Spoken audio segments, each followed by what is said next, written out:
আচ্ছা, এটা যদি হয় আমাদের বাজারজাতকরণ পরিবেশ, টোটাল যদি পরিবেশ হয়, ধরো অভ্যন্তরীণ পরিবেশ, আর এটিকে বলা হচ্ছে ব্যষ্টিক পরিবেশ, এটিকে বলা হচ্ছে সামষ্টিক পরিবেশ।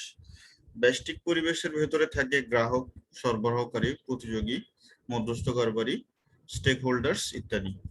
এদেরকে কোম্পানি চাইলে নিয়ন্ত্রণ করতে পারে। আমি চাইলে আমার যারা সাপ্লায়ার একজনের কাছ থেকে যদি আমি ভালো পণ্যের সাপ্লাই না পাই, আমার কাঁচামাল যদি ত্রুটিযুক্ত হয়, চাইলে আমি সাপ্লায়ার চেঞ্জ করতে পারি, পরিবর্তন করতে পারি। আমার মধ্যস্থ ব্যবসায়ী যারা আছে তারা যদি আমার কাছে ভালো মনে না হয়, আমি তাদেরকে চেঞ্জ করতে পারি। এক কথায় এই ব্যষ্টিক পরিবেশটি মার্কেটার কি করতে পারে, নিয়ন্ত্রণ করতে পারে, তাদের এর উপরে নিয়ন্ত্রণ আছে। কিন্তু এই যে সামষ্টিক পরিবেশের যে উপাদানগুলি আছে, সামষ্টিক পরিবেশ হচ্ছে রাজনৈতিক আইনগত যে শক্তি সমূহ আছে, আমার দেশের পলিটিক্যাল যে কন্ডিশন, এই কন্ডিশন সবসময় যে একই রকম থাকবে এমন কোনো কথা নয়। আজ দেখো মিয়ানমারের কি অবস্থা। মিয়ানমারে এই গত 3-4 মাস যাবত একটা আনসার্টেন কন্ডিশনের মধ্যে দিয়ে যাচ্ছে। তারা কিন্তু ভাবেইনি যে আমরা হয়তো এমন কোনো পরিবেশ বা এমন ধরনের পরিস্থিতির মুখোমুখি হব। এখন অনেক ওয়ার্ল্ডের অনেক কোম্পানি, আমেরিকা, কানাডা, ব্রিটেন, তারা তাদের অ্যাক্টিভিটিস ওখান থেকে সরাই নিচ্ছে, তাদের ইনভেস্টমেন্ট উঠাই নিচ্ছে। তো এই বিষয়গুলি কিন্তু যারা আমেরিকা, কানাডার কোম্পানির সাথে মিয়ানমারের ব্যবসা করতো, তারা জানতো না, এটা নিয়ন্ত্রণের বাইরে, চাইলে কেউ নিয়ন্ত্রণ করতে পারে না। বাংলাদেশের রাজনৈতিক পরিবেশ এখন ভালো আছে, আগামীকাল যে ভালো থাকবে এর কোনো গ্যারান্টি নাই, এটা কন্ট্রোলের বাইরে। কালচারাল কিছু ব্যাপার থাকে, সামাজিক এবং কালচারাল কিছু ইস্যু থাকে, যেগুলি আসলে দিন দিন পরিবর্তিত হয়, হ্যাঁ, পরিবর্তন হয়। এগুলি মার্কেটার আসলে নিয়ন্ত্রণ করতে পারে না। প্রযুক্তি তো নিয়ন্ত্রণ করাই যায় না, কারণ আজ যে প্রযুক্তি আছে, আগামীকাল একটি নতুন প্রযুক্তি আমার হাতে আসবে, কাস্টমার সেদিকে দৌড় দিয়ে যাবে, সেটি অ্যাকসেপ্ট করবে, তো এটিও নিয়ন্ত্রণযোগ্য না। অর্থনৈতিক পরিবেশ, টোটাল যে সমষ্টি পরিবেশ, এগুলি আসলে একটা একটা করে ভেঙে বলার দরকার নেই। তাহলে পরিবেশ বলতে বোঝাই একজন মার্কেটার দুই ধরনের পরিবেশ ফেস করবে, একটি হচ্ছে মাইক্রো এনভায়রনমেন্ট, একটা হচ্ছে ম্যাক্রো এনভায়রনমেন্ট। এদের উপরে যে দৃষ্টিপাত করতে হয়, এদের স্ক্যানিং করা মানে কি, আমরা যখন কোনো কিছু স্ক্যান করি তার মানে সেটার উপরে কি করা হয়, একটি তীক্ষ্ণ দৃষ্টি রাখা বলা হয়। এক কথায় যদি বলা হয়, এটির উপরে নিয়মিত কনস্ট্যান্টলি এটার উপরে আমাদেরকে দৃষ্টিপাত করতে হবে, যে আমার কোথায় চেঞ্জ হচ্ছে, আমার কখনো সরবরাহকারী চেঞ্জ করা লাগবে কি, আমার প্রতিযোগী নতুন কোনো টেকনিক ইউজ করছে কি, আমার গ্রাহকদের ক্যারেক্টার পরিবর্তন হয়ে যাচ্ছে কি, তাদের লাইফ স্টাইলে কোনো পরিবর্তন হচ্ছে কি, তাদের ডিমান্ড পরিবর্তন হচ্ছে কি, তারা কি চাচ্ছে, আমার মিডলম্যানদের কি অবস্থা, আমার কালচারাল যে আমার এনভায়রনমেন্ট আছে, এই কালচারাল এনভায়রনমেন্টের কোনো পরিবর্তন হচ্ছে কি, আমাকে এটার সাথে খাপ খাওয়ানোর জন্য কোনো কাজ করা লাগছে কি, আমার রাজনৈতিক পরিবেশ কেমন হতে পারে, কি হলে আমাকে কোন ধরনের পদক্ষেপ নিতে হবে, টোটাল এই উপাদানগুলির উপর যে আমার দৃষ্টিপাত করতে হয় সার্বক্ষণিকভাবে, এটিকে ওয়াচ করতে হয়, এটি হচ্ছে আমার স্ক্যানিং। তো স্ক্যানিং এ পরে আসবো। আমাদের একটি কোশ্চেন ছিল, কোশ্চেনটি হচ্ছে তোমাদেরকে সাজেশন আমি দিয়েছিলাম, কই গেল, এখানে কোশ্চেনটা ছিল এমন, বলা হচ্ছে summarize the micro and macro environmental variables a company needs to monitor. এই কোশ্চেনের উত্তরটা তোমরা লিখবা এভাবে, মাইক্রো এনভায়রনমেন্টের আমাদের যে উপাদানগুলি ছিল, তোমরা এক্ষেত্রে কি করবা, তোমাদের প্রিন্সিপালস অফ মার্কেটিং এর বই নিশ্চয়ই সবার কাছে থাকার কথা। প্রিন্সিপালস অফ মার্কেটিং এর এই কোশ্চেনটা খুব সুন্দরভাবে চ্যাপ্টার 2 এ আছে সম্ভবত। চ্যাপ্টার 2 তে আমরা দেখেছিলাম এই ধরনের চিত্র ছিল। এবার চিত্র দিয়ে বর্ণনা করবা। বলা হচ্ছে summarize the micro and macro environmental variables a company needs to monitor. কোন কোন তোমার সামষ্টিক এবং ব্যষ্টিক পরিবেশের উপাদানগুলির উপরে মার্কেটারকে দৃষ্টিপাত করতে হয়। তোমরা প্রথমে পরিবেশ কি, আমি যে চিত্রটি দেখালাম উপরে, এই চিত্রটি আলোচনা করবা, এই অংশ এটি আলোচনা করে ওই চিত্রটা দেওয়ার পরে মাইক্রো এনভায়রনমেন্ট বলতে কি বুঝি, যেটি যে নিয়ন্ত্রণ করা যায়, প্রত্যক্ষভাবে প্রভাবিত করে, এই চিত্রটা দিবা, চিত্র দেওয়ার পরে এর ভেতরে কি কি উপাদান আছে এটা বিস্তারিত বই আছে, আমি তোমাদের প্রিন্সিপালস অফ মার্কেটিং বই থেকেই এটি নিয়েছি। এটি অনেক লম্বা হয়ে যাবে, কারণ আর বিস্তারিত এখানে আলোচনা করব না। খুবই সহজ।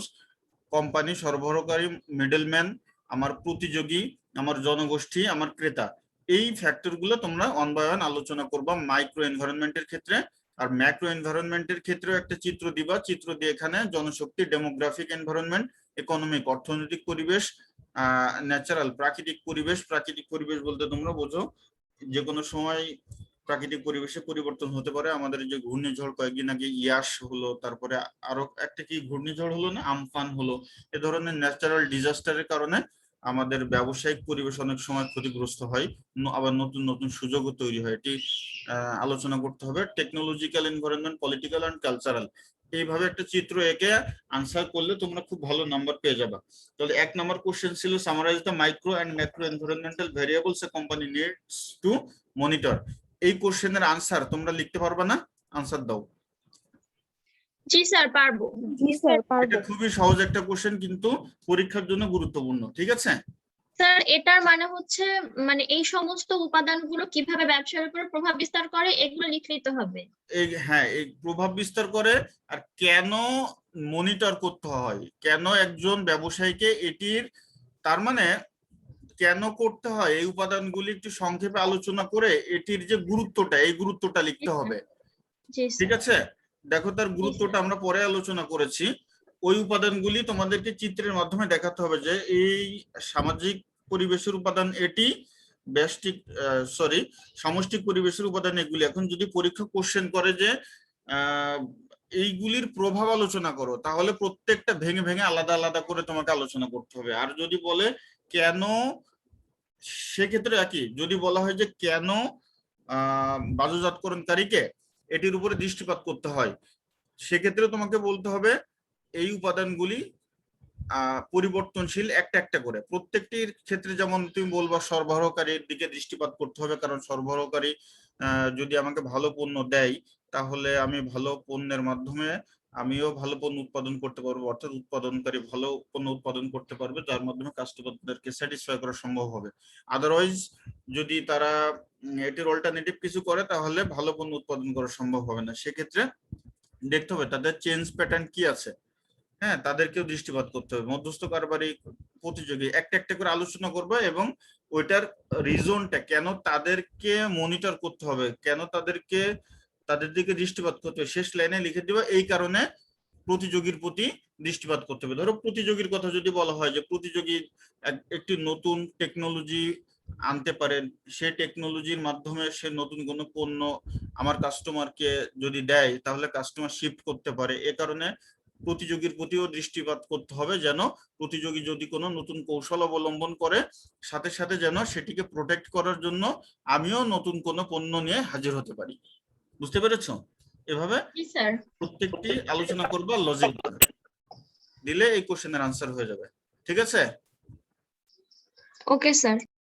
ওকে, এখন আসি, যদি কখনো কোশ্চেন হয় যে বাজারজাতকরণ পরিবেশ, এই যে পরিবেশ, এটি অধ্যয়ন করা কেন গুরুত্বপূর্ণ?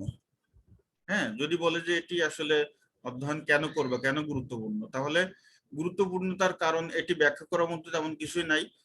কারণ হচ্ছে এই যে বলা হচ্ছে যে to operate marketing activity successfully, বাজারজাতকরণ কার্যক্রমকে সফলভাবে পরিচালনা করার জন্য। সফলভাবে পরিচালনা মানে তুমি যদি তোমার পরিবেশ সম্পর্কেই না জানো, তুমি যেখানে বিজনেস করতেছো সে বিজনেসের তোমার ক্যারেক্টার, সে বিজনেস মার্কেট কখন চেঞ্জ হবে এটি যদি তুমি না বোঝো, তাহলে তো তুমি সাকসেসফুল হবে না। নিয়ন্ত্রণযোগ্য উপাদান, অনিয়ন্ত্রণযোগ্য উপাদানের প্রতি তোমাকে দৃষ্টি রাখতে হবে। তোমার সিদ্ধান্ত গ্রহণ, তোমার যদি কোনো ভ্যারিয়েবলস পরিবর্তিত হয়, তাহলে তোমাকেও পরিবর্তন করতে হবে। তোমার যদি কোথাও ডিজাস্টার হয়, ডিজাস্টার হলে যদি সেখানে কোনো নতুন সুযোগ সৃষ্টি হয় তোমার পণ্যের, তাহলে তুমি সেই সুযোগটি নিতে পারবে।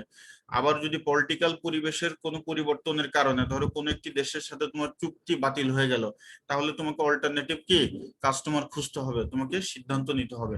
তো এই পরিবেশগত উপাদানের দিকে দৃষ্টি রাখলে তুমি সেক্ষেত্রে সিদ্ধান্ত নিতে পারবা। উপযুক্ত বাজার কৌশল গ্রহণ করার জন্য, অর্থাৎ তুমি এখন এই মুহূর্তে কোন ধরনের কৌশল, দেখো বলা হচ্ছে যে বাজার প্রতিনিয়তই পরিবর্তনশীল।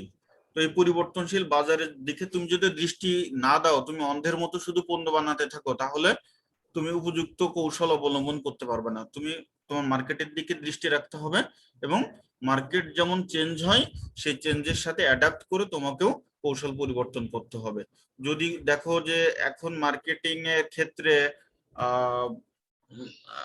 মার্কেট প্রমোশনের ক্ষেত্রে বা প্রচারের ক্ষেত্রে সোশ্যাল মিডিয়াতে অন্য অন্য কম্পিটিটররা অনেক বেশি অ্যাডভার্টাইজমেন্ট করছে, হ্যাঁ, অন্য কোন টেকনিক অবলম্বন করছে, স্যার স্যার স্যার বলো sir sir sir sir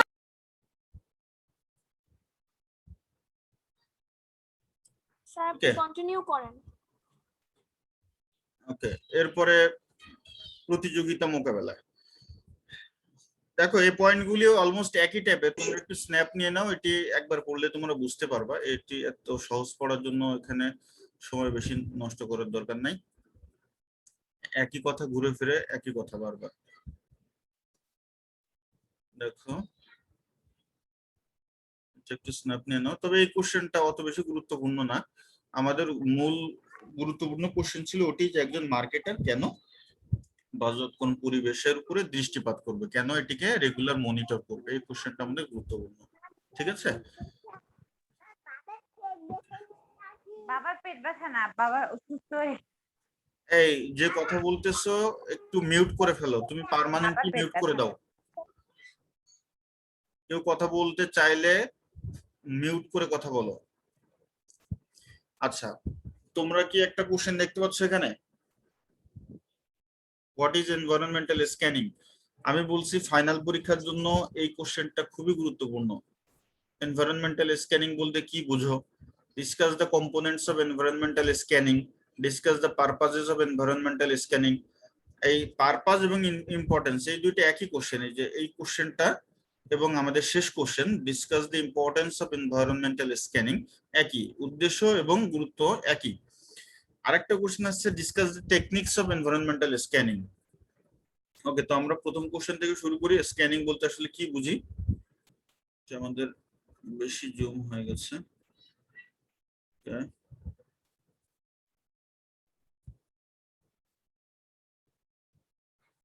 okay,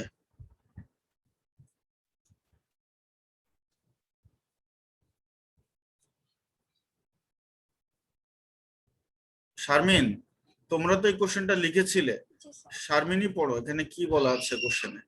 scanning বলতে কি বোঝো একটু পড়ো তো। স্যার আমি ফোনে তো আমার স্ক্রিনে অনেক ছোট দেখা যাচ্ছে। অনেক ছোট দেখা যাচ্ছে, আমি তো জুম করে দিলাম, 170% জুম করে দিছি। স্যার আচ্ছা আমি একটু করে নিই।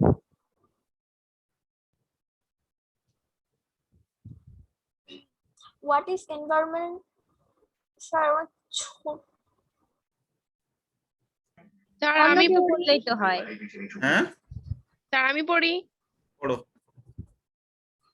What is environmental scanning? Environmental scanning is a constant and careful analysis of the internal and external environment of an organization in order to detect opportunities, threats,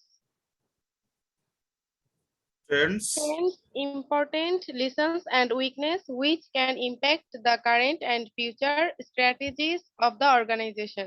বুঝতে আসছো? Identification of these আমাদের সাথে variables can either be used okay to ওকে ওকে থামো। বুশরা আসছো আমাদের সাথে? জি sir. তুমি এটা মিনিংটা পড়ো তো, মিনিংটা করো তো, আমরা যেটি পড়লাম এটা আসলে কি বলছে। Environmental scanning is a constant and careful analysis. Constant and careful analysis of internal and external environment. আমরা ঠিক আগের কোশ্চেনে যে ইন্টারনাল এনভায়রনমেন্ট মানে মাইক্রো এনভায়রনমেন্ট, ব্যষ্টিক পরিবেশ, এবং এক্সটার্নাল এনভায়রনমেন্ট বলতে বুঝি সামষ্টিক পরিবেশ বা ম্যাক্রো এনভায়রনমেন্ট। এই মাইক্রো এবং ম্যাক্রো এনভায়রনমেন্টাল যে এলিমেন্টস গুলি আছে, এই যে জনসংখ্যা, প্রতিযোগী, মিডলম্যান, পলিটিক্যাল, ইকোনমিক্যাল, কালচারাল, হ্যাঁ, ন্যাচারাল এনভায়রনমেন্ট, এই যে উপাদানগুলি আছে এই উপাদানগুলির উপরে কনস্ট্যান্ট মানে কি কনস্ট্যান্ট মানে স্থায়ী, তাই না? তার মানে এখানে প্রতিনিয়ত বোঝাচ্ছে। এন্ড কেয়ারফুল মানে খুবই যত্ন সহকারে। যত্ন সহকারে অ্যানালাইসিস করতে হবে এই উপাদানগুলির উপরে। কেন? In order to detect opportunities, তোমার সুযোগ সমূহ কি ডিটেক্ট করার জন্য। থ্রেটস কি থ্রেট হতে আসতে পারে, ট্রেন্ডস কি বর্তমান কি ট্রেন্ড চলছে, important lessons and weakness which can impact the current and future strategies of the organization, যেগুলি বর্তমান এবং ভবিষ্যৎ মানে কৌশল সমূহ তোমার প্রতিষ্ঠানের বর্তমান এবং ভবিষ্যৎ কৌশলকে প্রভাবিত করতে পারে। এটি হচ্ছে স্ক্যানিং। এক কথায় ওই যে উপাদানগুলি আমি শুরুতে বলেছিলাম, উপাদানগুলির উপরে চোখ রাখা, কনস্ট্যান্ট এবং কেয়ারফুলি অ্যানালাইসিস করা, যেন কোনো উপাদানের কোনো পরিবর্তন হচ্ছে কি, জনসংখ্যার আমার ডেমোগ্রাফিক এনভায়রনমেন্টের কি অবস্থা, আমার প্রোডাক্টের কাস্টমার যারা তাদের কি অবস্থা, আমার সরকার নতুন কোনো আইন এখানে ইম্পোজ করছে কি, আমার কম্পিটিটর কোনো নতুন কৌশল নিচ্ছে কি, আমার তোমার হচ্ছে ইকোনমিক অবস্থা জনগণের খারাপ হচ্ছে নাকি ভালো হচ্ছে, কোনো প্যান্ডেমিক আসলে, এই যে এখন ধরো প্যান্ডেমিকে নতুন নতুন কত পণ্য মার্কেটে চলে আসছে, তো মার্কেটাররা যদি এগুলো স্ক্যানিং না করতো তাহলে এই পণ্যগুলোকে আনতে পারতো না স্যার। তো এই যে কেয়ারফুলি ওয়াচ করার ফলে কি হচ্ছে, তাদের সামনে যে অপরচুনিটিস গুলো ছিল সেই অপরচুনিটিস গুলো তারা নিতে পারলো। এখন দেখো স্কয়ার থেকে শুরু করে আমাদের যতগুলো ফার্মাসিউটিক্যাল কোম্পানি আছে তারা হ্যান্ড স্যানিটাইজার, মাস্ক এবং তোমার কোভিড-19 এর কত প্রোডাক্ট এখন মার্কেটে চলে আসছে, এগুলি তো সম্ভব হয়েছে তারা এই যে তাদের মার্কেটিং এনভায়রনমেন্টের দিকে তারা দৃষ্টিপাত করেছিল। তাই আমি কি ভুল বলেছি? না স্যার। তাহলে বুঝতে পারলে স্ক্যানিং বলতে কি? শারমিন বুঝতে পেরেছো? জি স্যার, বুঝতে পেরেছি। তোমরা কি লিখেছিলে আমি দেখাবো? না স্যার, কি দরকার? একটু দেখাই। না না, থাক থাক থাক স্যার স্যার। দেখবো না স্যার, দরকার নাই। কি দরকার স্যার? কি দরকার, এমনি তাই না? অটো পাস দিচ্ছেন না। এটা কিন্তু খুবই সহজ একটা কথা। তোমরা এতে প্রমাণিত হয় যে তোমরা আসলে মানে এটাকে সিরিয়াসলি নাও নাই, অ্যাসাইনমেন্টটাকে তোমরা সিরিয়াসলি নাও না। এটা স্যার দিছে, এটা একটা লিখে দি যা, স্যার কি পড়ে দেখতেছে নাকি এগুলা? স্যার অনেক সিরিয়াসলি নিছিলাম, কিন্তু স্যার কি হয়ে গেছে। আচ্ছা, আমি কিন্তু প্রত্যেকটা অ্যাসাইনমেন্টই পড়তেছি। গত চ্যাপ্টার 3 যারা করেছিলে মোটামুটি খারাপ করো না, ভালোই করেছিলে। তোমরা একটু বেশি ফাঁকি দিছো, সহজ চ্যাপ্টার ফাঁকি দিছো বেশি। আচ্ছা আসি, components of environmental scanning. G sir. এখন এই যে এনভায়রনমেন্টাল স্ক্যানিং এই প্রবলেম ছিল হ্যাঁ তার ওই যে স্ক্যানিং এ আপনি বললেন না যে থ্রেডস, তারপরে হচ্ছে ট্রেন্ডস, এগুলো সবকিছু শনাক্ত করা, হ্যাঁ কিন্তু শনাক্ত করার পরে যে হস্তক্ষেপটা গ্রহণ করবে এগুলোর বিপরীতে, এটাও কি স্ক্যানিং এর মধ্যেই পড়বে? না না, স্ক্যানিং এর মধ্যে পড়বে না। স্ক্যানিং এর কোশ্চেনের উপরে ডিপেন্ড করবে। যদি তোমাকে কোশ্চেন করে এটি কেন গুরুত্বপূর্ণ, হ্যাঁ, তখন তুমি বলবা যে এটি এই প্রভাব ফেলতে পারে, তাই সেই ক্ষেত্রে মার্কেটার এই ধরনের কাজে লাগাতে পারে। এখানে হস্তক্ষেপ বলতে তো কোনো কথা আসে নাই। তোমার কোশ্চেনটা তুমি আরেকটু ট্রান্সপারেন্ট ভাবে করো তো, মানে স্পেসিফিক ভাবে কোশ্চেন করো। তোমার কোশ্চেন আমি বুঝিনি।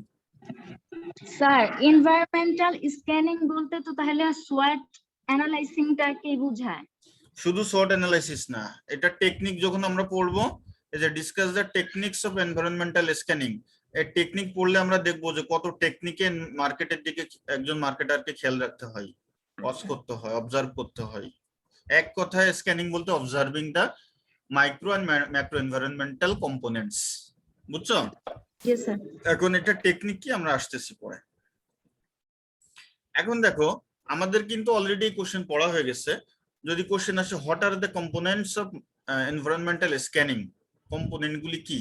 কম্পোনেন্ট মানে আমি অলরেডি বলেছি তোমাদেরকে যে internal environmental components and external environmental components. আমরা প্রথম যে কোশ্চেন পড়েছিলাম, যদি এই কোশ্চেন আসে, এই কোশ্চেন আসলে তোমরা ব্যবসায়ের মাইক্রো এবং ম্যাক্রো এনভায়রনমেন্টের উপাদানগুলি ওভাবে চিত্র এঁকে লিখে দিলে নাম্বার পেয়ে যাবে। ঠিক আছে? শারমিন, জি স্যার। জি স্যার। যদি কম্পোনেন্ট বলে যে কোন কোন কম্পোনেন্টকে আমাদেরকে অবজার্ভ করতে হয়, তাহলে এখানে মাইক্রো অ্যান্ড ম্যাক্রো এনভায়রনমেন্টাল যে কম্পোনেন্টস গুলি ছিল, এলিমেন্টস গুলি ছিল, সেটি হবে আমাদের কোশ্চেনের আনসার। ঠিক আছে? ঠিক আছে। ওকে, এটা নিয়ে আর কথা বলবো না। এখন বলা হচ্ছে পারপাজেস অফ এনভায়রনমেন্টাল স্ক্যানিং। পড়ো, স্যার আমি যে কোনো একজন পড়ো, পড়ো, তুমি পড়ো। পারপোজ Purpose অফ of আচ্ছা আমি পড়ি, তোমরা শোনো। Environmental scanning is conducted two collect data. কেন? ঠিক আছে, ডাটা কিসের জন্য? for the various areas such as competition, employment trends, geopolitical climate, economic condition, industry, technological advancement, industry and global opportunities. এক কথায় আমাদের মাইক্রো এবং ম্যাক্রো এনভায়রনমেন্টাল যে এলিমেন্টস গুলি আছে সেই সম্পর্কে তথ্য নেওয়া বা ডাটা কালেকশনের জন্য আমাদেরকে কি করতে হয়? এই এনভায়রনমেন্টাল স্ক্যানিং করতে হয়। তাহলে এক নাম্বার পারপাস কি বললাম? To collect data about micro and macro environmental elements. Okay okay, এরপরে দেখি, it is important for an organization to constantly track the changing trend and to develop strategies accordingly. তার মানে এই যে কনস্ট্যান্টলি চেঞ্জিং যে আমাদের পরিবেশ তো পরিবেশ ট্রেন্ড এটি প্রতিনিয়ত পরিবর্তনশীল নাকি? এই পরিবর্তনশীল পরিবেশকে আইডেন্টিফাই করা, আমাদের ট্রেন্ড অ্যানালাইসিস করা এবং সেই অনুযায়ী আমাদের মার্কেটিং স্ট্র্যাটেজি চেঞ্জ করা, পরিবর্তন করা, খাপ খাওয়ানো। এক নম্বর পয়েন্ট পেলাম তথ্য, টু কালেক্ট ইনফরমেশন। দুই নাম্বার তথ্য, টু কনস্ট্যান্টলি ট্র্যাক মানে কি? ট্র্যাকিং করা, বুঝো? কোনো কিছু পিছে লেগে থাকা, তাই না? ট্র্যাক করা, কোনো কিছু পিছু নেওয়া, ট্র্যাকিং করা দ্য চেঞ্জিং ট্রেন্ড, পরিবর্তনশীল ধারা, and to develop strategies accordingly, এবং সেই অনুযায়ী ওই পরিবর্তিত ট্রেন্ড অনুযায়ী তোমার মার্কেটিং স্ট্র্যাটেজি চেঞ্জ করা। It also helps in decision making, এটি ডিসিশন মেকিং এ সাহায্য করে। For example, you can learn about the current demands and expectations of the consumers and produce and sell products accordingly. তার মানে তুমি তোমার কাস্টমারদের ডিমান্ড সম্পর্কে জানলে, তাদের এক্সপেকটেশন সম্পর্কে জানলে, তুমি যদি জানো যে এই মুহূর্তে আমাদের মার্কেটে কোনো নতুন পণ্যের ডিমান্ড আছে, যেমন কোভিড-19 আমরা দেখেছি প্রথম যখন পিপিই বলো, গ্লোভস বলো, মাস্ক বলো বা আদার সাম অ্যাক্সেসরিজ বলো, এইগুলি কিন্তু বাংলাদেশি কোনো কোম্পানি ওইভাবে তৈরি করতো না, প্রডিউস করতো না। আগে আমরা অল্প বিস্তর যারা ধুলা ময়লা থেকে বাঁচার জন্য মাস্ক ইউজ করতো, এগুলো সবই চাইনিজ মাস্ক ছিল। হ্যাঁ,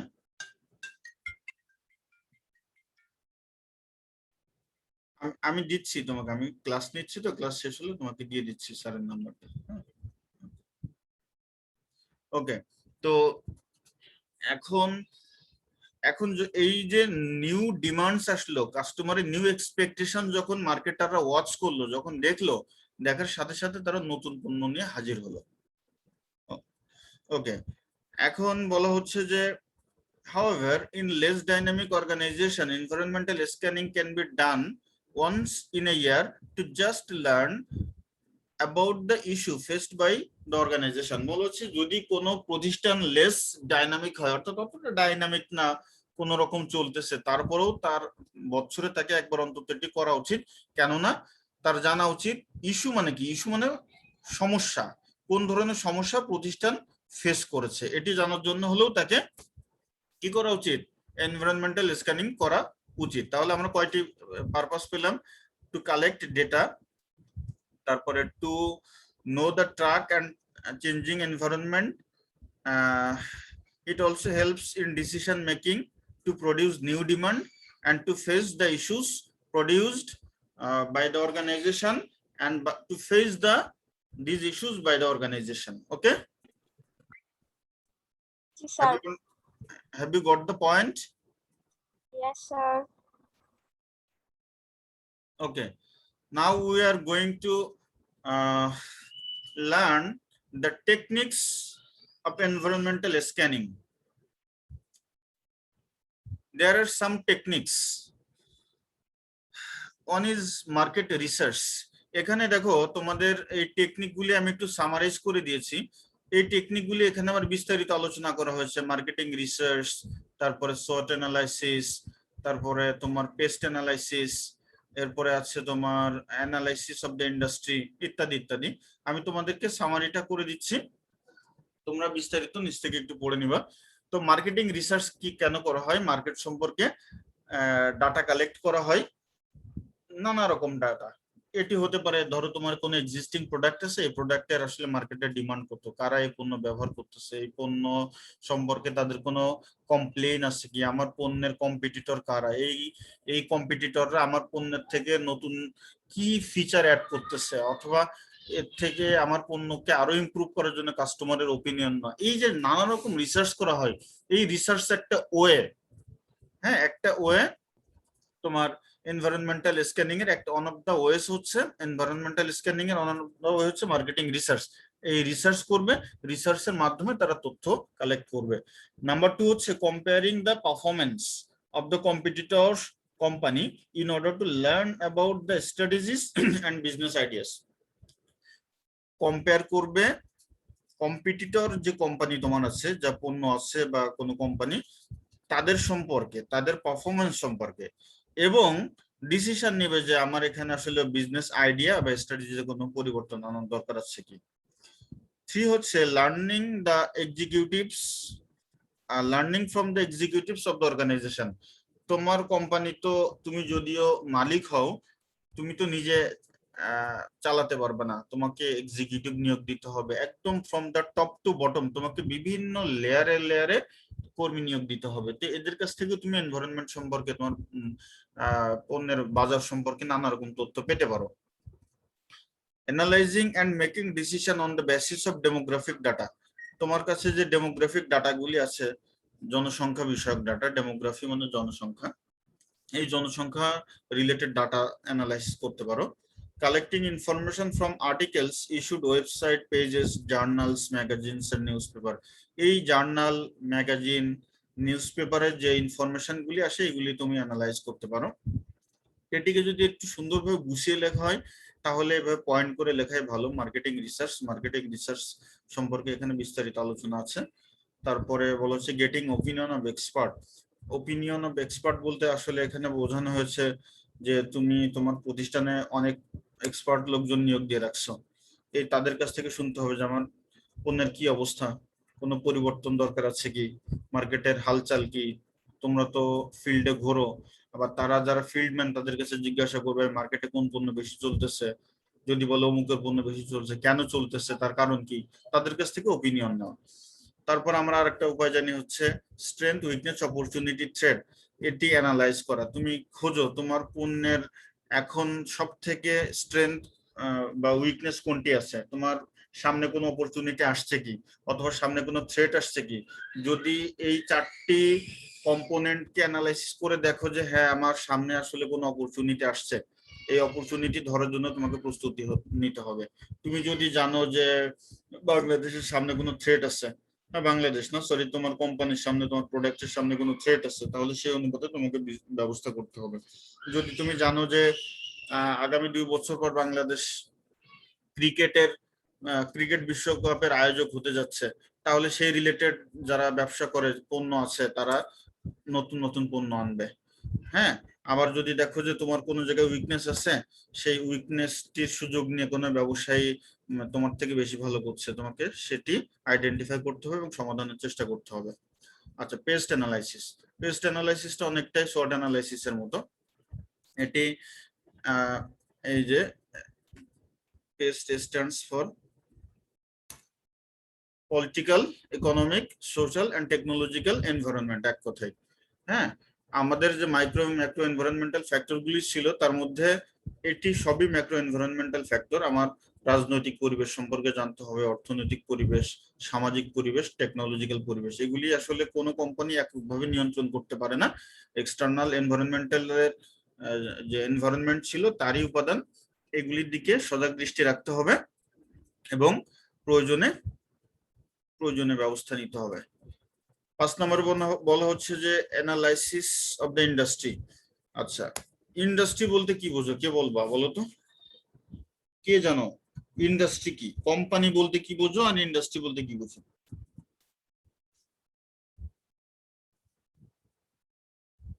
তোমরা কি আমাকে শুনতে পাচ্ছ?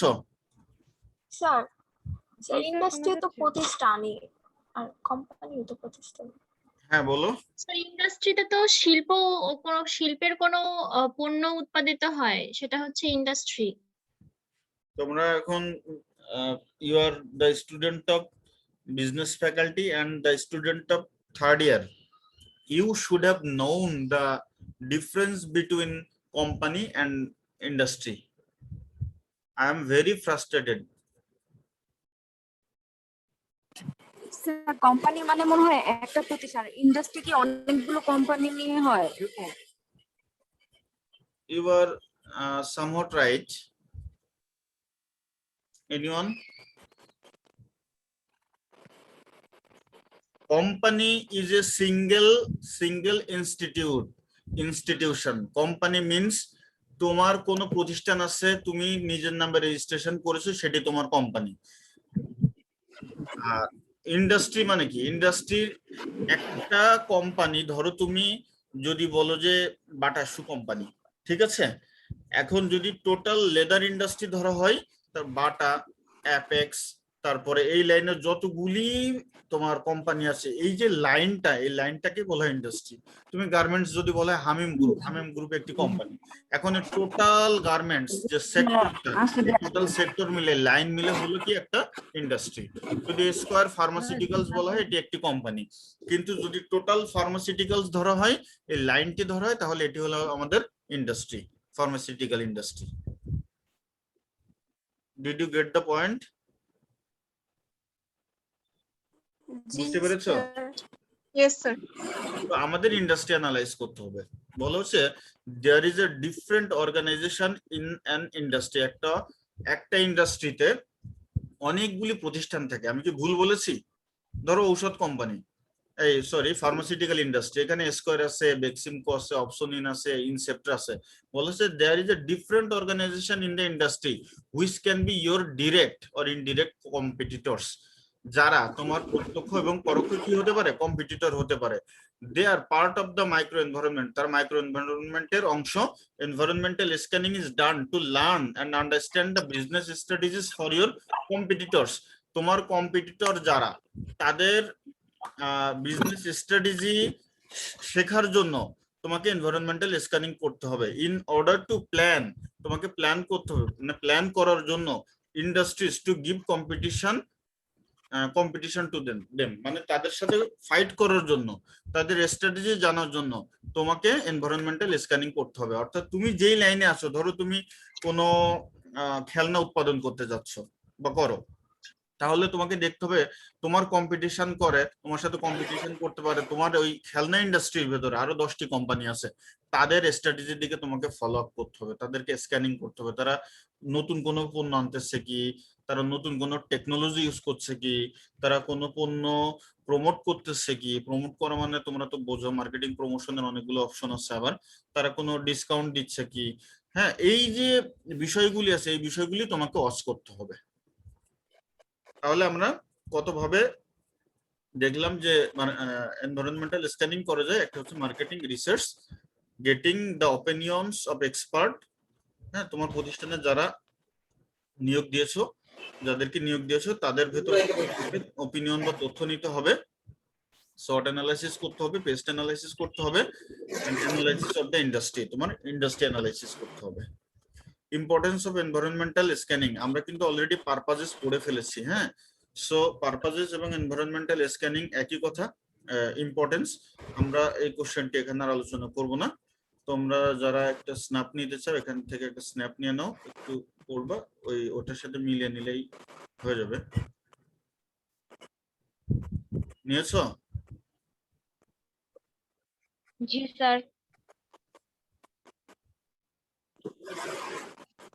বলা যে হইলো যে ইন্ডাস্ট্রি থেকে ছাড় দেওয়া হয় এগুলা জানবে, তো ইন্ডাস্ট্রি তো এক একটা খাতের সমন্বয়ে গঠিত, তো ওইখানে আবার আলাদাভাবে ছাড়ের প্রশ্ন কিভাবে আসে যে দেশ ওই ইন্ডাস্ট্রিতে এত পার্সেন্ট ছাড় দিচ্ছে, যেমন চা শিল্প, পোশাক শিল্প।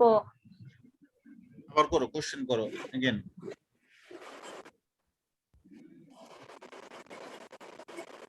তোমার কোশ্চেন বুঝতে পারিনি, বলো। স্যার, মানে ইন্ডাস্ট্রি তো বোঝানো হয়েছে যে কোন এক একটা। ইন্ডাস্ট্রি? তোমার পণ্য যে ইন্ডাস্ট্রি, তুমি তো ধরো হ্যাঁ, পাঁচটা, তুমি যদি চা উৎপাদন করো তাহলে চা উৎপাদন একটি মানে চা একটি শিল্প, তাই না? ইন্ডাস্ট্রি এখানে তোমার ইন্ডাস্ট্রি কি থাকতে পারে? এখানে তোমার ধরো ইস্পাহানি থাকতে পারে, এখানে তোমার সিমেন্ট থাকতে পারে, সিলন থাকে, হ্যাঁ সিলন থাকতে তাজা পারে, থাকে।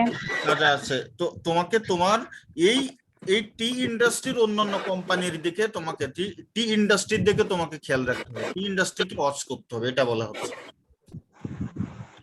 জি স্যার, তোমাকে বুঝতে তুমি পারছি। টি ইন্ডাস্ট্রিতে যদি বিজনেস করো তোমাকে গার্মেন্টস ইন্ডাস্ট্রির দিকে নজর রাখার দরকার নাই। তুমি যদি টি ইন্ডাস্ট্রিতে বিজনেস করো তাহলে টি উৎপাদন করে এমন 5টি 10টি যারা তোমার কম্পিটিটর আছে তাদের কৌশলের দিকে, তাদের অ্যাক্টিভিটিস এর দিকে তোমাকে কি করতে হবে? অবজার্ভ করতে হবে, স্ক্যান করতে হবে। ঠিক আছে? জি স্যার। এখন আমাদের একটা কোশ্চেন ছিল, দেখি কোশ্চেনটা ছিল এমন,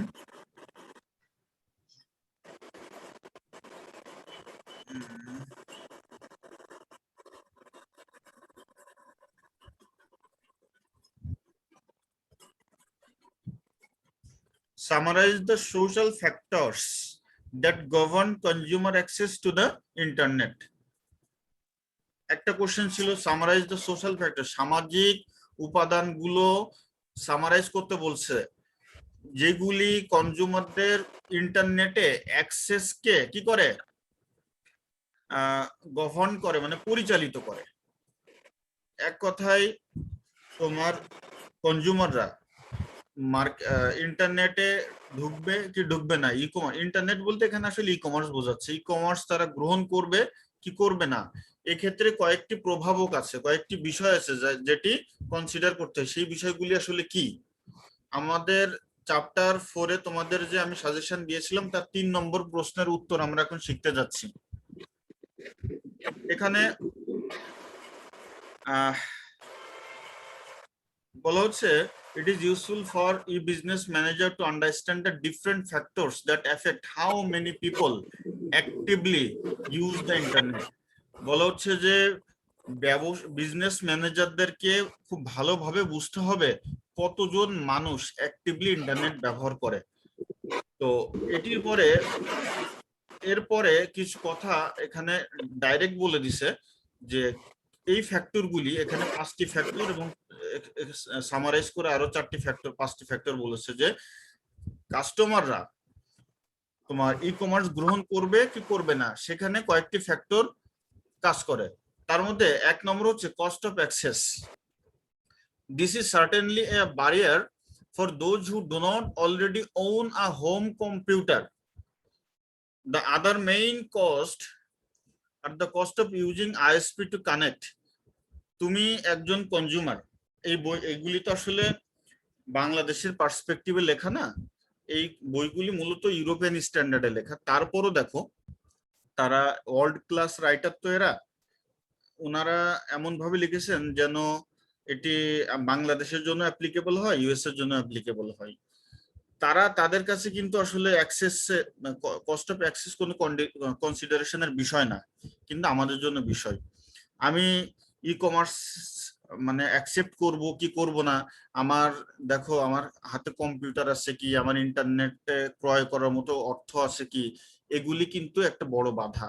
হয়তো তোমার হাতে আছে, আমার হাতে আছে, কিন্তু বাংলাদেশে এখনো একটা বড় পার্সেন্টেজ, হ্যাঁ বিগ পার্সেন্টেজ তাদের হাতে কোনো ডিভাইস নাই, ইন্টারনেট নাই বা এমবি কেনার টাকা নাই। হ্যাঁ দেখো এখন অনলাইন ক্লাস করতে গেলে কত কষ্ট হচ্ছে, যদি এখন ডাটা অনেক আমাদেরকে মানে অল্প টাকায় দিচ্ছে, তারপর আমাদের এই কস্ট আমরা কনসিডার করি। একটি লম্বা ক্লাস করতে গেলে, একটি লম্বা ভিডিও দেখতে গেলে চিন্তা করি যে আমার তো অনেক খরচ হয়ে যাবে। এরপরে দেখো ভ্যালু প্রপোজিশন। ভ্যালু প্রপোজিশন মানে বোঝাচ্ছে একজন কাস্টমার চিন্তা করবে যে আমি আসলে ইন্টারনেটে কেন ঢুকবো, আমার ইন্টারনেটে ঢুকে বা ই কমার্স করতে গেলে আমার এক্সট্রা এমন কি বেনিফিট আছে যে তার জন্য আমরা এখানে আমি ঢুকতে পারবো। এই কোশ্চেনের উত্তর অনেক কাস্টমারের কাছে পরিষ্কার না। এই জন্য মার্কেটারদেরকে কি করতে হয় যে হ্যাঁ তুমি যদি ইন্টারনেট থেকে নাও তাহলে তার একটা রিজন দেখাতে হবে যে ডিরেক্ট তুমি বাজার করলে বা ই কমার্সের মাধ্যমে যদি তুমি কোনো পারচেস করো তাহলে তুমি এই বেনিফিটটা পাবা, একটা এক্সট্রা ভ্যালু পাবা, সেটি নিশ্চিত করতে হবে। এটি এখনো নিশ্চিত করতে পারেনি, এটি একটা বড় বাধা। এরপর 3 নম্বর বলা হচ্ছে ইজ অফ ইউজ। আমরা অনেকেই এটি এখন ইউজ করতে পারি, কিন্তু আবার অনেকেই আছে যে ল্যাপটপ কিভাবে চালাতে হয় বা ই কমার্স সাইডে যে কিভাবে একটু অর্ডার করতে হয়, কিভাবে সাইন ইন করতে হয়। অনেক সাইট আছে যে ধরো আলিবাবাতে অথবা তোমার অ্যামাজনে যদি তুমি কোনো কিছু পারচেস করতে চাও তাহলে তোমাকে প্রথমে কি করতে হয়, একটা ফর্ম ফিল আপ করতে হয়। তো এই যে বিষয়গুলি, এই যে ইউজ করার যে একটু ডিফিকাল্টি, এটার জন্য এটাও একটা বড় বাধা অ্যাডাপশন, মানে ইন্টারনেট অ্যাডাপশনের ক্ষেত্রে। নট অ্যাডপ এবং অ্যাডাপশন, হ্যাঁ এই দুটি টার্ম আছে। অ্যাডপ্ট মানে কোনো কিছু গ্রহণ করা, আর অ্যাডাপশন মানে হচ্ছে কোনো কিছুর সাথে তাল মিলিয়ে না, খাপ খাইয়ে নেওয়া। এরপর একটা বিষয় হচ্ছে সিকিউরিটি। সিকিউরিটি একটা বড় থ্রেট। তুমি আমি যখন কোনো কিছু পারচেস করি, যখন ওই যে প্রথম ফর্মটা ফিল আপ করি, ফর্ম ফিল আপ করা মানে কিন্তু আমি আমার বেশ কিছু পার্সোনাল ইনফরমেশন আমি দিয়ে দিচ্ছি। এখানে আমার নাম লিখতে হয়, আমার বয়স কত লিখতে হয়, অনেক সময় আমার লোকেশন দিতে হয়। আচ্ছা সে তো ভালো দিলাম, অনেক সময় একটা মেইল আইডি দিতে হয়। একটা মেইল আইডি দিলে দেখো তুমি মেইলে কত কিছু ইনফরমেশন ইয়ে করো, ট্রান্সমিট করো, অনেক সময় রিসিভ করো। হ্যাঁ এই যে বিষয়গুলি, এই বিষয়গুলি আসলে এটা কোম্পানির হাতে থাকবে কি নাকি কোম্পানি এটা আবার ডিফিউজ করে দিবে, একটু ভয় থাকে। এটা একটা মেজর ইস্যু যে আমি আসলে ই কমার্সে যাবো কি যাবো না। স্টিল আমি যদি এখনো কোনো ই কমার্স সাইট থেকে কোনো অনলাইন পারচেস করি, সেখানে আমি ডেবিট কার্ড বা ক্রেডিট কার্ডে করতে ভয় পাই। চিন্তা করি যে আমি যদি আমার ডেবিট কার্ডের নাম্বার ইনফরমেশন দিই, আমার এই টাকাটা আবার হ্যাক হয়ে যাবে কি। আমি স্টিল এখনো কোনো debit card credit card use করে বড় মানে যেখানে ওরা কার্ড নাম্বার চাইবে সেখানে লেনদেন করি না। কোথাও যদি হ্যাঁ আমি কোনো সুপার শপে গেলাম, পাঞ্চ করতে বলে ডাইরেক্ট পাঞ্চ করতে চাইলে পাঞ্চ করে নিয়ে চলে আসে, যেটা করতে হচ্ছে মিউট করে দাও, অ্যানাউন্সমেন্ট হচ্ছে মিউট করে দাও। আচ্ছা তো এই যে কথা বললাম, সিকিউরিটি একটা বড় থ্রেট অ্যাডপশনের ক্ষেত্রে। স্টিল আমি তুমি সচেতন নাগরিক হয়েও সরাসরি আমার কার্ডের ইনফরমেশন দিতে ভয় পাই। হ্যাঁ এই যে ভয় পাচ্ছি, এটি একটা বড় বাধা গ্রহণ করার ক্ষেত্রে। আরেকটা হচ্ছে fair of unknown. Fair of unknown মানে হচ্ছে দেখবা অনেক বয়স্ক লোকজন যারা আছে আমাদের সমাজে, তারা কিন্তু তাদের হাতে যদি একটা খুব দামি একটা ডিভাইস বা একটা ল্যাপটপ বা এই ধরনের কিছু দেওয়া হয়, তারা এটা একটু ইউজ করতে ভয় পায়, চিন্তা করে এটা বুঝবো না, এই টেকনোলজি আমার মাথায় এগুলো ঢুকবে না। হ্যাঁ তারপরে আরো কিছু ফেয়ার আছে যে তোমাকে অনেক সময় দেখা যায় যে এখানে বলা হচ্ছে will concern about the fraud privacy. হ্যাঁ তোমার প্রাইভেসি নষ্ট হতে পারে, তোমার সাথে ফ্রড হতে পারে। হ্যাঁ তো এই বিষয়গুলি টেকনোলজিক্যাল আননোন, সাইটের আননোন, ডিফিকাল্টি, এই বিষয়গুলি হচ্ছে আমাদের বড় বাধা। এর সাথে আরো একজন এখানে বলা হচ্ছে an attempt has been made to quantify the magnitude of the barriers to the access in UK government sponsored একটা সার্ভে করেছিল ইউকে গভর্নমেন্ট, যারা আরো কিছু পয়েন্টকে সামারি করেছে যে আসলে সোসাইটি বলতে কাদেরকে বোঝায়, আমাদেরকে বোঝায়, আমরা কেন সহজে ই কমার্স বা ইন্টারনেট অ্যাডপশন করছি না। তার একটা সামারি হচ্ছে নো পারসিভড বেনিফিট। মানে নো পারসিভড বেনিফিট মানে আমি অনুমান করতে পারতেছি না, আমি নির্দিষ্ট করে বলতে পারতেছি না ই কমার্সে গেলে আমার কোনো বেনিফিট আছে কি নাই। ল্যাক অফ ট্রাস্ট, আমি ট্রাস্ট করতে পারি না, এটা অলরেডি আমাদের আলোচনা হয়ে গেছে। সিকিউরিটি প্রবলেম অলরেডি আলোচনা করেছি। ল্যাক অফ স্কিলস, অনেকে আছে আমাদের মধ্যে যারা স্কিল নাই, অনলাইন পারচেস করার, একটা নতুন ডিভাইস ইউজ করার, নতুন কোনো টেকনোলজি ইউজ করার স্কিল নাই। তারপরে আমাদের একটা কস্টের ব্যাপার থাকে, ডিভাইস কেনার কস্ট থাকতে পারে, কানেকশনের কস্ট থাকতে পারে। হ্যাঁ এই কস্ট, এই যে টোটাল আমরা উপরে 5টা পয়েন্ট আর এখানে সামারাইজ করলাম 5টা পয়েন্ট, এই 5টা পয়েন্ট যদি আমরা আমাদের এই কোশ্চেনটা হয় যে আসলে ইন্টারনেট অ্যাডপশনের ক্ষেত্রে সোসাইটি কোন ধরনের সমস্যায় পড়ে, অর্থাৎ কোশ্চেনটা ছিল এমন, summarise the social factors that govern consumer access to the internet. ইন্টারনেটে অ্যাক্সেস করার ক্ষেত্রে সোসাইটি কোন ধরনের সমস্যায় পড়ে, এই কোশ্চেনের উত্তর হলো এটি। ওকে, এটি কি আলোচনা করা সম্ভব হবে না এখন? বাংলায় যদি বলা হয় স্যার খরচ, value proposition, value, easy of use মানে ব্যবহারের কি বলবো এটা, সহজ বা ব্যবহারের সহজলভ্যতা, সহজলভ্যতা না, ব্যবহারের সুবিধা। হ্যাঁ, তারপরে সিকিউরিটি, নিরাপত্তা, ফেয়ার অফ আননোন।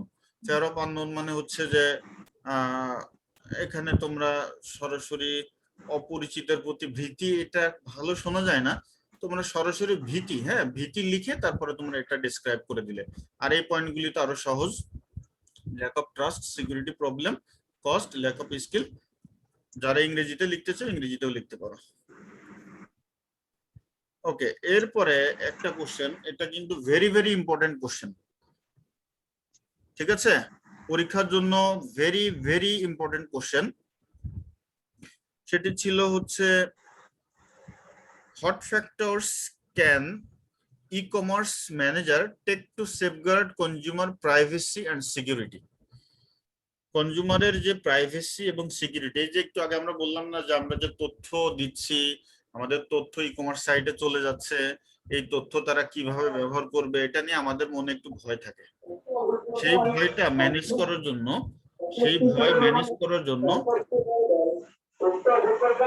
এই তোমাদের মধ্যে কার অ্যানাউন্সমেন্ট হচ্ছে এটা তুমি বুঝতে পারতেছো? মিউট করো।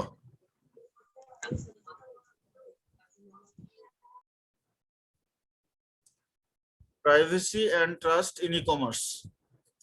তো যেটা বললাম কোশ্চেনটা ছিল এমন, what factors can e-commerce manager take to safeguard consumer privacy and security.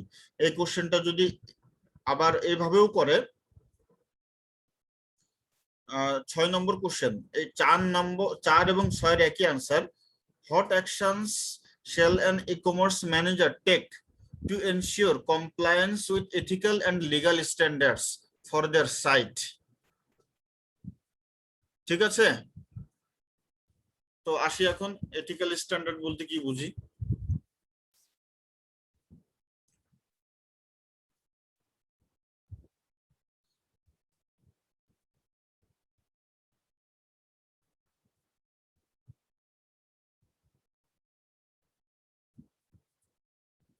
এই পেজটা এখানে ভুল চলে আসছে, আমি আসলে এখান থেকে শুরু হবে। হ্যাঁ, ওকে, আচ্ছা, প্রাইভেসি বলতে কি বুঝি আমরা যদি এক কথা এখানে দেখি, প্রাইভেসি হলো আ মোরাল রাইট অফ ইন্ডিভিজুয়াল, একজন ব্যক্তির একটি moral right to avoid intrusion into their personal affair. কোনো তার ব্যক্তিগত যে ঘটনা, ব্যক্তিগত ইস্যুতে অন্য কারোর প্রবেশ, ইন্ট্রুশন মানে কি অনধিকার প্রবেশ, অনধিকার প্রবেশ না মানে রোধ করা। এক কথা হলো আমার যে ব্যক্তিগত বিষয় আছে, এই ব্যক্তিগত বিষয় অন্য কেউ যেন চর্চা না করে, অন্য কেউ যেন প্রবেশ না করে, এটি হলো আমার প্রাইভেসি। তো এই প্রাইভেসি ইস্যু 2 ধরনের কোশ্চেন আমরা এখানে পড়বো।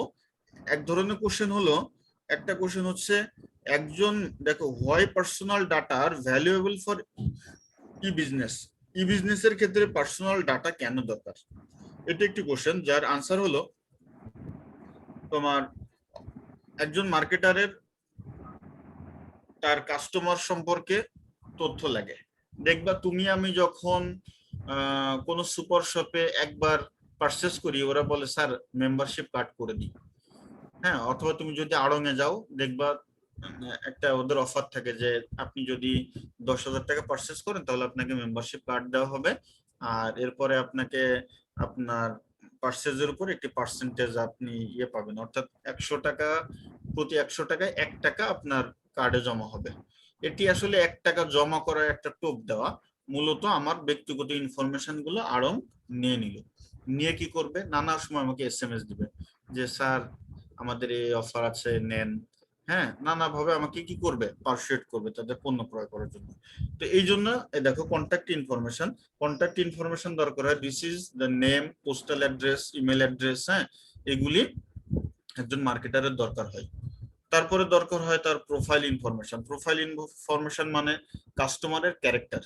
আসলে এই কাস্টমারের ক্যারেক্টার কেমন, ক্যারেক্টার বলতে কিন্তু চরিত্র বোঝাচ্ছে না, তার এইজ, সেক্স, তার সোশ্যাল গ্রুপ মানে তার সমাজে আর্থিক অবস্থার পরিপ্রেক্ষিতে কোন কাতারে পড়ে, সে কি নিম্নবিত্ত নাকি উচ্চ নিম্নবিত্ত নাকি মধ্যবিত্ত, নিম্ন মধ্যবিত্ত না উচ্চ মধ্যবিত্ত, উচ্চবিত্ত, কোন ক্যারেক্টারের মধ্যে পড়ে, তারপরে তার বাইং বিহেভিয়ার কেমন, এইগুলি একজন মার্কেটারের দরকার হয়। এইগুলির মাধ্যমে সে কি করে, মার্কেট সেগমেন্ট করে, can be used for market segmentation.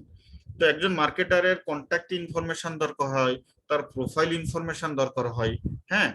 তারপরে বলা হচ্ছে প্ল্যাটফর্ম ইউজেস ইনফরমেশন। একজন মার্কেটার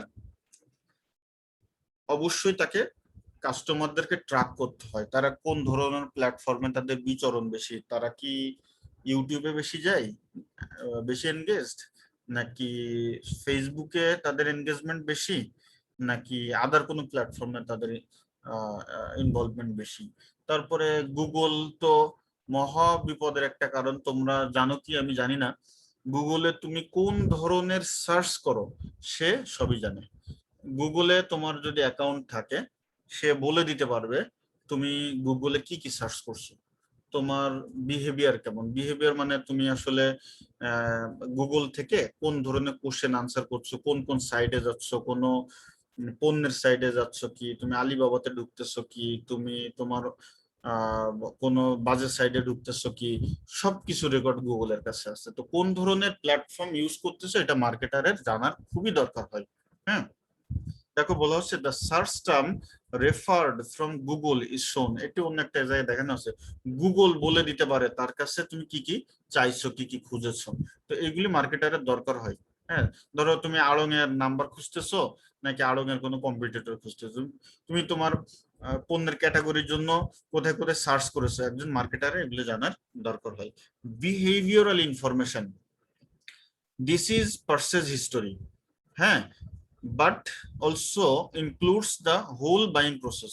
তোমার কাস্টমার ইনফরমেশন চাই তার বিহেভিয়ার কেমন, অর্থাৎ তুমি বিহেভিয়ারাল ইনফরমেশন মানে এক কথায় তোমার পারচেজ হিস্টোরিটা তারা ট্র্যাক করে। তোমার যদি কোনো অ্যাকাউন্ট থাকে কোনো সাইডে, ধরো যদি তুমি daraz.com-এ তুমি করো, অ্যাকাউন্ট করেছো, এখন ওখান থেকে মার্কেটাররা তোমার হিস্ট্রি নেবে যে আসলে কোন ধরনের পণ্য নেয়, তুমি চিপ পণ্য ইউজ করো নাকি হাই কোয়ালিটি পণ্য ইউজ করো, তোমার পণ্যের ক্যাটাগরি কেমন, তোমার বাইং বিহেভিয়ার কেমন, তোমার কাছ থেকে এই ডাটাগুলি তারা সাইট থেকে নিবে, নিয়ে তোমার প্রয়োজন অনুযায়ী তারা সেটি আবার তোমাকে অফার করার চেষ্টা করবে। তাহলে যদি কোশ্চেন হয় যে মার্কেটারদের কেন ডাটাগুলো প্রয়োজন, তাহলে আমরা এই ইনফরমেশন গুলো দিয়ে দিব। এক নম্বর হচ্ছে যে কন্ট্যাক্ট ইনফরমেশন কেন দরকার হয়, তারপরে হচ্ছে আমাদের এই যে profile information, platform uses information and behavioural information. এখন এই ইনফরমেশন কিন্তু তুমি আমি না চাইলেও দিয়ে দিচ্ছি। এখন দেওয়ার পরে যেই কোশ্চেন আসছে এথিক্যাল কোশ্চেন, যে আসলে আমি তো এই ইনফরমেশন গুলি দিয়েই ফেলছি, এখন এই ইনফরমেশন দেওয়ার পরে এটা ফেয়ার ইউজ হচ্ছে কি, আমার এখানে কোনো সিকিউরিটি থ্রেট আছে কি, এই সিকিউরিটি থ্রেট মোকাবেলা করার জন্য, এই হুমকি থেকে বাঁচার জন্য আমি যেন কোনো বিপদে না পড়ি, তার জন্য মার্কেটিং ম্যানেজার কোন ধরনের পদক্ষেপ নেওয়া উচিত। একজন সাইট ম্যানেজার, মার্কেটিং ম্যানেজারকে আমার ডাটা বা তথ্যের ব্যাপারে কোন ধরনের পদক্ষেপ নিবে সেটি আমার জন্য খুবই গুরুত্বপূর্ণ। তো সেটি আমরা একটু দেখব। এখানে বলা হচ্ছে যে সিকিউরিটি থ্রেট দূর করার জন্য, কাস্টমারকে সেফগার্ড দেওয়ার জন্য, কাস্টমারকে নিরাপত্তা দেওয়ার জন্য প্রথম যে কথাটি সেটি বলা হচ্ছে ফেয়ারলি অ্যান্ড লফুল প্রসেসড। আমার কাছ থেকে যে ডাটা বা তথ্যগুলো নিল, তার মানে আমি একটা ফর্ম ফিল আপ করেছিলাম, সেখানে আমি আমার নাম, আমার কন্ট্যাক্ট নাম্বার, আমার বয়স, আমার এইজ প্যাটার্ন, হ্যাঁ, আমার বাইং বিহেভিয়ার, আমার ইন্টারেস্ট, হয়তো একটা তথ্য আমি তাদেরকে দিয়েছিলাম। এখন এই তথ্যগুলি ফেয়ারলি অ্যান্ড লফুলি প্রসেসড করতে হবে। ফেয়ারলি অ্যান্ড লফুলি প্রসেসড মানে বোঝাচ্ছে যে আমি কোম্পানির মালিক বা আমি কোম্পানির ডাটা ম্যানেজার, আমি যেই উদ্দেশ্যে এই ডাটাগুলি নিয়েছি সেই উদ্দেশ্যেই যেন আমি ডাটাগুলি ব্যবহার করি, আমি অন্য কোনো উদ্দেশ্যে ডাটাগুলি ব্যবহার করব না বা করা যাবে না। 2 নম্বর পয়েন্ট ছিল আমাদের, বেশি জুম হয়ে গেছে। এখন দেখো এই ডাটার ভেতরে আবার কিছু আছে, sensitive personal data require particular care. আমাদের যদি দেখা যায় যে আমার রেসিয়াল এথনিক অরিজিন, তারপর আমার পলিটিক্যাল ওপিনিয়ন, তারপরে আমার কিছু আমার ব্যক্তিগত ওপিনিয়ন, আমার মেন্টাল, দেখো সাইকোলজিক্যাল আর মেন্টাল হেলথ অর কন্ডিশন, হ্যাঁ, এই যে কিছু তথ্য আছে এই তথ্যগুলি খুবই কেয়ারফুলি হ্যান্ডেল করবে। 2 নম্বর ছিল processed for limited purpose.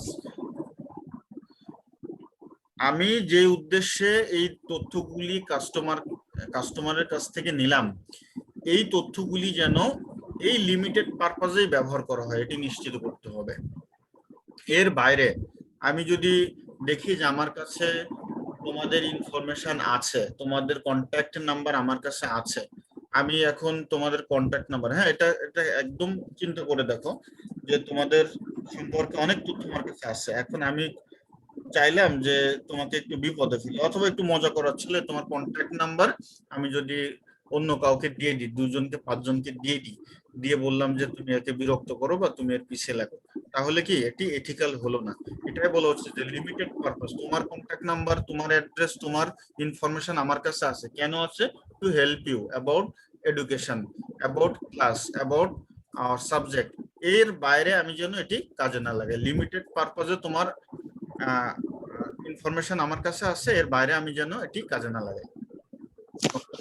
Adequate and relevant and not excessive, বলা হচ্ছে যে যেই তথ্যগুলি আমার দরকার আমি যেন এর থেকে বেশি তথ্য না নিই।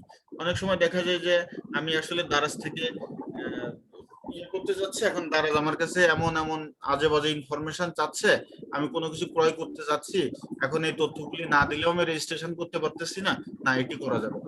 আমার যতটুকু দরকার রেলিভেন্ট এবং পর্যাপ্ত, যতটুকু হলে আমি তাকে ট্র্যাক করতে পারবো ততটুকু ইনফরমেশনই নিব, এর বাইরে কোনো ইনফরমেশন নিব না। আচ্ছা, 4 নম্বর বলা হচ্ছে accurate. Personal data shall be accurate and where necessary kept up to date. আমি যতটুকু ডাটা নিব সেটা যেন অ্যাকিউরেট হয়, অ্যাকিউরেট ডাটা হতে হবে। আমি 5 বছর আগে ডাটা নিয়েছি, আজও সেই ডাটা আমি চালাচ্ছি, হবে না, আমাকে কি করতে হবে? এটি আপডেট করতে হবে। Not kept for longer than necessary. আমার যখন একজন কাস্টমারের কাছে থেকে নেওয়া তথ্য, যদি আমি এমন হয় যে ধরো একটি পণ্য বা একটি প্রোডাক্টের মার্কেটিং ম্যানেজার একটা সার্ভে করার জন্য তোমাকে ফর্ম পাঠাইছে, প্লিজ আমাদের এই সার্ভের উত্তর দিয়ে আপনি আমাদেরকে একটু হেল্প করেন। তো তোমরা উত্তরগুলো দিলা, হেল্প করলে, তার মার্কেটিং এর কাজ হয়ে গেলে সেটি কি করবে? ফেলে দিবে। তার কাজ হয়ে গেলেও এই তথ্যগুলি সে ধরে রাখবে না। তারপরে বলা হচ্ছে processed in accordance with the data subjects right. Data subject মানে কি? তুমি আমি যারা ডাটা দিচ্ছি, যার ডাটা সেই হলো সাবজেক্ট। ধরো তোমার কাছ থেকে আমি ইনফরমেশন নিলাম যে তুমি আমাকে হেল্প করো এই তথ্যগুলো দিয়ে, তুমি রেটিং করো। অনেক সময় রেটিং করার জন্য দেখবে SMS আসে, তো আমি আগেই তো রেজিস্ট্রেশন করে রাখছি। তো আমাদের যে ডাটাগুলি আছে, ডাটাগুলি তারা যখন প্রসেস করবে তখন আমাদের অধিকারের যে জায়গাটা সেটিও তারা মাথায় রাখবে যে হ্যাঁ, তার একটা সিকিউরিটির অধিকার আছে, তার তথ্য যেন অন্যের হাতে না চলে যায় সে অধিকার আছে। তারপরে সে যদি আমার দ্বারা ক্ষতিগ্রস্ত হয় তাহলে সে আইনগত পদক্ষেপ আছে, এই অধিকার আছে। এই অধিকারের বিষয়টি মাথায় রাখা। 7 নম্বর বলা হচ্ছে সিকিউর। বলা হচ্ছে appropriate technical and organisational measure shall be taken against unauthorized and unlawful processing of personal data and against accidental loss or destination of or damage to personal data.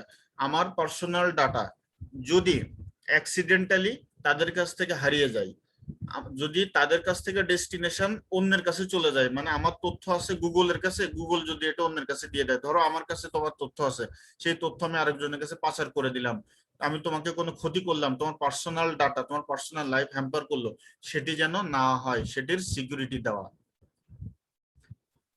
Last point ছিল হচ্ছে not transfer to countries without adequate protection. ধরো Facebook, আমার তথ্য, অনেক তথ্য ফেসবুকের কাছে আছে, তোমার হাজার হাজার ছবি ফেসবুকের কাছে আছে, আমার ছবি আছে, আমার তথ্য আছে, এই তথ্যগুলি যেন তারা এক দেশের তথ্য অন্য দেশে পাচার না করে।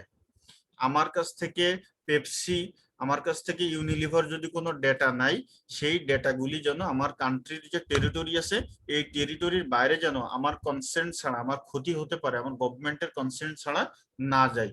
তো এই যে সিকিউরিটি মেজার, এই সিকিউরিটি গুলি মেজার নিয়ে থাকে একজন মার্কেটার কি করার জন্য, একজন কাস্টমারের সিকিউরিটি থ্রেটকে। তো এখানে কোশ্চেনটা ছিল এমন যে what actions shall an e-commerce manager take to compliance with ethical and legal standards for their site? আর আরেকটা কোশ্চেন ছিল what factors can economic manager take to safeguard consumer privacy and security? আমার privacy security ensure করার জন্য marketing manager এই পদক্ষেপগুলি নেবে। ঠিক আছে, বুঝাতে পেরেছি? স্যার 6 নাম্বারটা একটু যদি আবার বলতেন। আচ্ছা 6 নম্বর বলবো, তার আগে একটু এখানে দেখো, বলা হচ্ছে ডাটা কন্ট্রোলার। এই যে এখানে আমরা একজন ডাটা কন্ট্রোলার সাহেবকে দেখতে পাচ্ছি, অবটেন পার্সোনাল ডাটা, উনি পার্সোনাল ডাটা নেন, ডাটা ম্যানেজমেন্ট সিস্টেম এখানে আছে, উনি স্টোর করেন পার্সোনাল ডাটা, উনি ডিসিমিনেট করেন এন্ড ইউজ পার্সোনাল ডাটা। এটা মার্কেটিং রিসার্চের জন্য উনি এটি ব্যবহার করবেন। ব্যবহার করার পরে মডিফাই এন্ড ডিলিট ডাটা, এটি তার যখন কাজ হয়ে যাবে, কাজ হওয়ার পরে সেটি কি করবে, ডিলিট করে দিবে। হ্যাঁ, ডেটা সাবজেক্ট, ডেটা সাবজেক্ট বলতে বোঝায় যার কাছ থেকে ডাটাটা নেওয়া হলো, যার ডাটা কালেক্ট করা হয়েছিল, যেই ব্যক্তি, যেই কাস্টমার। ওকে, 6 নম্বর পয়েন্টে আমরা আসতেছি। Processed in accordance with data subjects right.